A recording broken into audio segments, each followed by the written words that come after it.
चलिए, इन बड़ी खबरों के बाद अब थोड़ी सियासी बात कर लेते हैं।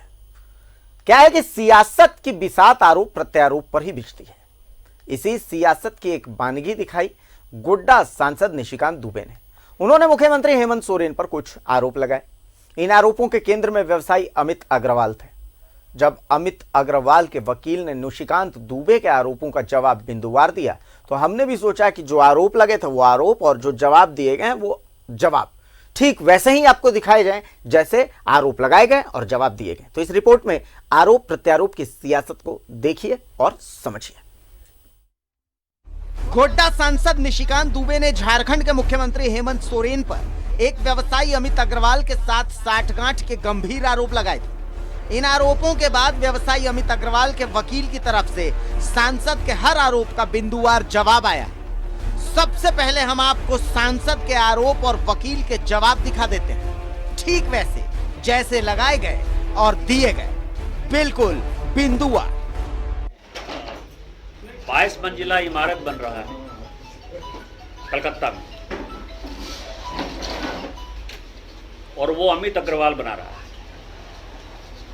और उसमें जो मेरी जानकारी है, मैंने आज ही प्रधानमंत्री जी को चिट्ठी लिखी है, सीबीआई ईडी के इंक्वायरी के लिए भी कहा है कि झारखंड के नेता का जो है उसमें पैसा इन्वॉल्व है। तो मैं ईमानदार मुख्यमंत्री हेमंत सोरेन जी से आग्रह करूंगा कि अमित अग्रवाल के उस प्रॉपर्टी में जो सॉल्ट लेक में बन रहा है 22 मंजिला मकान, उसमें झारखंड के किस नेता का पैसा इन्वॉल्व है ये उनको बताना चाहिए। इस पर उनकी जांच होनी चाहिए। मुझे लगता है कि उनको भी अपनी जांच करानी चाहिए, नहीं तो ईडी और सीबीआई और इनकम टैक्स तो उसकी जांच कर रही। पहला जवाब, अमित अग्रवाल कोलकाता के सॉल्ट लेक सिटी में कोई बिल्डिंग नहीं बना रहे।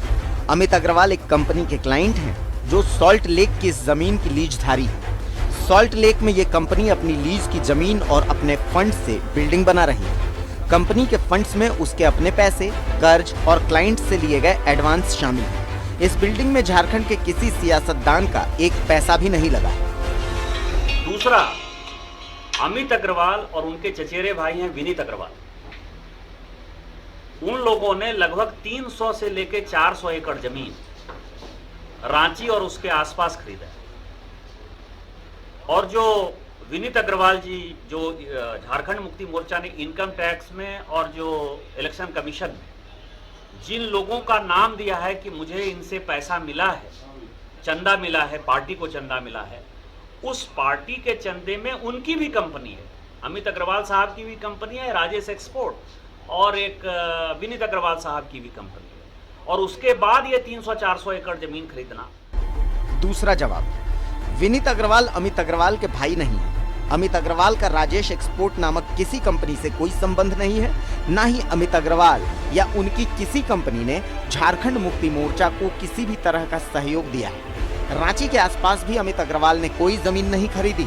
एक कंपनी जिससे अमित अग्रवाल जुड़े हैं, उस कंपनी ने रांची के पास 7 से 8 एकड़ जमीन जरूर खरीदी थी, पर उसमें से भी काफी हिस्सा बेच दिया गया क्योंकि इस जमीन पर बनने वाली डेयरी का प्रोजेक्ट ठंडे बस्ते में चला गया।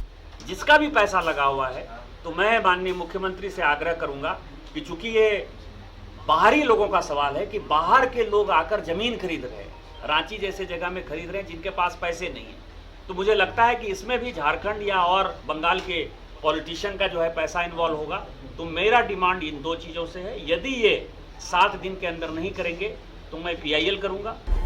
तीसरा जवाब, अमित अग्रवाल का जन्म और पालन पोषण झारखंड के झरिया में हुआ है। अमित अग्रवाल झारखंड के लिए बाहरी नहीं है, उल्टा आप भागलपुर बिहार से यहाँ आए हैं और गोड्डा में अपना राजनीतिक करियर बना चुके हैं। अमित अग्रवाल शांति प्रिय और नियमों को मानने वाले शख्स हैं। आप उनसे कभी भी ऑफिस के दौरान मिल सकते हैं। तो आपका आरोप कि वो भगोड़े हैं, बिल्कुल गलत है।